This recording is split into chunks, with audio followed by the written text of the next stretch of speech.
Hello listeners, today is Tuesday 7 November and it's time to reflect. Today's topic is about depression, which is kind of a heavy subject, but I feel like it needs to be addressed. Depression is more than a low state of mind. It's a serious mental health condition or mental illness that has an impact on both physical and mental health. At the moment it's late autumn and at the start of the winter. The time of the year that makes myself at least a bit melancholic. About 3 years ago I experienced my first real depression. But when I'm honest, I had my ups and downs since I was a teenager. Often there was no particular reason, so I just kept myself busy and looked forward to the spring again. About 3 years ago it started for me, and I think it was only a mild depression. I say that because I was still a functioning human being. I went to work, I went out to sport, paid my bills and my taxes, and I was trying to be a good man towards the people in my life. But the empty feeling, the complete lack of empathy with the world, the I don't give a F mentality inside, coupled with weird pains I felt on my body, was a good indication that something was wrong. The fact I would wake up in the middle of the night in cold sweats, the lack of appetite, the constant thoughts about dying or being dead. Looking back on these times, it was a horror show. Also the feeling of being tired all day long added up to the low mood I had. Even though I had no motivation in the morning to get up, I still managed to put on my clothes and get the day started. With this particular podcast, I want to help people. Whoever listens to this podcast. I also do this as a form of reflecting my own thoughts and my lessons learned from this period in time. Getting back at the moment of recording this podcast, late autumn, beginning of winter. This is a time of the year where there's less sunshine, especially here in the Netherlands. Right around the same time that darker thoughts move in unexpected. One explanation is the connection between the amount of sunlight and the low mental state of mind. We all know that we need the sun in order to gain vitamin D, and that vitamin D is very important for preventing depressions and sometimes even various types of cancer. Nowadays we spend most of the day behind a computer, in a small space with artificial light, plastic plants, and to make matters worse, we barely move our asses around. Well, maybe just from the toilet to the coffee machine, but that's it. The fact we barely move makes us lazy and fat. Plus it drains a lot of energy from you. Believe it or not, going to the gym or walking actually gives you more energy back in return. As you work in an office environment, your mind will be busy all day, but your body is constantly in rest mode. So there's no balance there. This results in feeling strange and having difficulty sleeping. For myself, I also work in an office environment. My workload is quite high, plus I commute to work every day, finding myself stuck in traffic. I know most of the time this issue can't be resolved, but it's frustrating to lose so much time with the act of moving to work and back home. I don't know about you, but I hate losing time over something simple as commuting. But again, if you can't do anything about it, don't worry about it, since this is a waste of energy. You can also decide to get up at 6 in the morning and come back home early. It's up to you and yes, your employer. No satisfaction in life. Second explanation for depression could be the unsatisfiable ways in which many of us live our lives. We drag ourselves to work, do something we're not passionate about just to pay the bills and come back home feeling empty and dead inside. Me, myself, I'm partly guilty of that as well. Some jobs nowadays, at least I have the feeling, are not really producing anything. Just pushing papers around. You sit behind your desk, maintaining something that is made up by another company.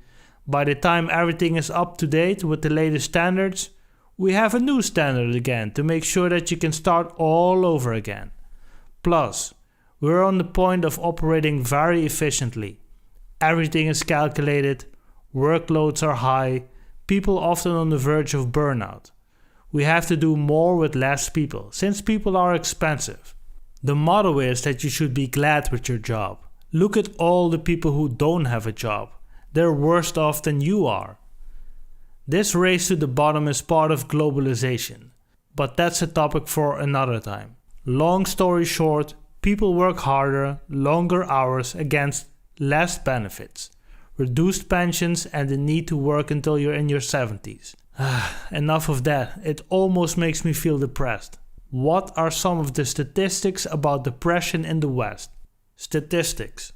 It's 2017 and you hear a lot about people that suffer from depression. It is almost as common as having a cold. I am curious to what statistics say. The Netherlands, where I'm from, is a country that scores high on the lists of depression, especially compared to other developed countries. Here, many people suffer from depression. Currently, we have 17 million people in this country. 1 out of every 17 suffers from depression and takes medication to combat the illness. Shocking.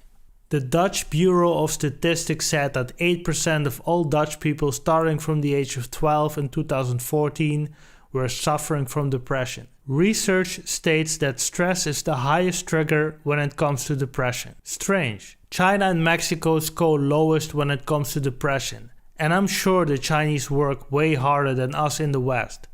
Well, maybe it also has something to do with culture then, who knows? By the way, I'm not saying that people in the West don't work hard, we work more efficient. And people in the US only have about 14 days off each year, if I'm correct. The increased pace of life and the technological advances are part of enhancing stress factors. Think about it. You're constantly connected to friends and colleagues.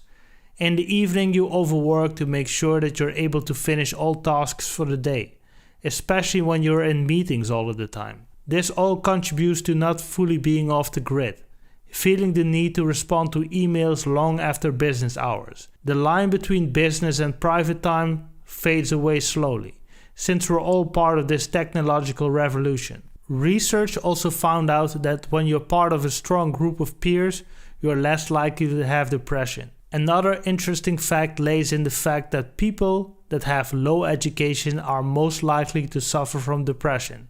I don't know what that says about me, but I think that statement is generalization. Maybe lower educated people face more problems with maintaining income, competing with people from low-wage countries and thus eventually losing their jobs. Again, victims of globalization that just can't adjust to the new reality and that feel everything changes for the worst. Losing control of your life, not being able to give your kids the life that you wanted them to have, makes you feel like a failed human. This is a psychological burden that we give ourselves. Food. Another subject, food. Food is also very important to combat depression. Think about all the processed foods in the supermarket. There is barely any vitamin left in this food. It's created at the lowest possible cost and contains no real benefits for humans other than being cheap. You are what you eat, that is for sure. Eat crap and you will feel like crap. Try to make your own food from time to time. Prepare some meals in the weekend. Put them in the freezer and consume them in the weekdays when you have less time to prepare a decent meal. Try to eat fruits, and if you don't like it, take additional vitamins during the winter. Drugs and alcohol. Numbing the pain with the use of alcohol or drugs can only temporarily relieve the stress or the burden of life. After its effects wear off, you back into reality confronted again with the problems. And the problems remain the same and nothing has changed. This can make you feel worse. I used to overindulge in alcohol during my depression, and the first couple of hours it was great, but the health effects were horrible. Hangovers in the weekend, getting into fights, and a whole lot of other stuff I won't go into. I learned the hard way that this would have killed me eventually, so I decided that I would tackle my problems sober. That way you have a much better chance at thinking straight and setting up real-world plans to overcome your problems. Also a very easy fix. Don't take life too serious. You're not in control of everything. Prescription drugs. Talking about the subject of prescription drugs to combat depression, then America is the best example. Here you have doctors that are basically legal drug dealers that will sedate you with pills. These pills eventually change the way your brain functions. You need either more pills to get the same results or you go nuts. Look at the people that OD on prescription drugs and go nuts by killing others in the street. 2017 wasn't pretty in that respect. Most of the time the perpetrators had mental problems and were on some kind of medication at the time of the crime. Prevention. How can you prevent the depression and how can you slow it down when you find yourself at a low point? A few things come to mind. Take on a hobby. In my case, video editing or creating interesting podcasts. Well, at least I think they're interesting. Keep on learning and find your passion. Finding a passion in life is very important to be able to keep on the right side of the tracks. Money is not all that important. We all want nice things in life, but think about it this way. You start working in either your late teens or early 20s, right upon the time that you're in your 60s. Most of your life will be dedicated to work or family matters. Finding a passion or at least have a hobby that might turn into a job gives you satisfaction. It will give you the idea that you're building up something for yourself. You have something to show for. Think about it like this. After 10 or 20 years of work, what do you have to show for? Owning a house? Mostly owned by the bank. Owning a car? Lose your job and within 6 months you need to sell it in order to pay other more necessary stuff. As long as you have a job, you are able to possess material wealth. Lose your job and you lose everything. Just that easy. And I'm not some leftist hippie or a right-wing extremist. I'm just approaching life with a certain attitude. You come into this world naked and you leave this world naked. The things you own end up owning you. It's only after you lose everything that you're free to do anything. Ain't that right, Tyler? Sports. Move your ass. Go to sports. It releases dopamine and makes you feel good. It makes you sleep good. And hit a punching bag from time to time to release all that build-up anger inside. Hit it as hard as you can. Trust me. You will feel good afterwards. Keep strong. We all have setbacks. At the end of the day, we're only human. We're not machines. We have emotions and we need good food and vitamins to make all mental processes go right. We need sports. We need to acquire new skills to keep our minds occupied. If you can't find your answer in the world, try to find it in yourself. Go running, cycling, learn how to play the piano, change your job, etc. Life is a constant struggle. We have to deal with it. If you don't do anything, you won't have a life. Also, if you're not happy with yourself, it's not possible to gain any good relationships with friends, find a partner, etc. First be happy with yourself and your life, then try to complicate it with a partner. You know what I mean.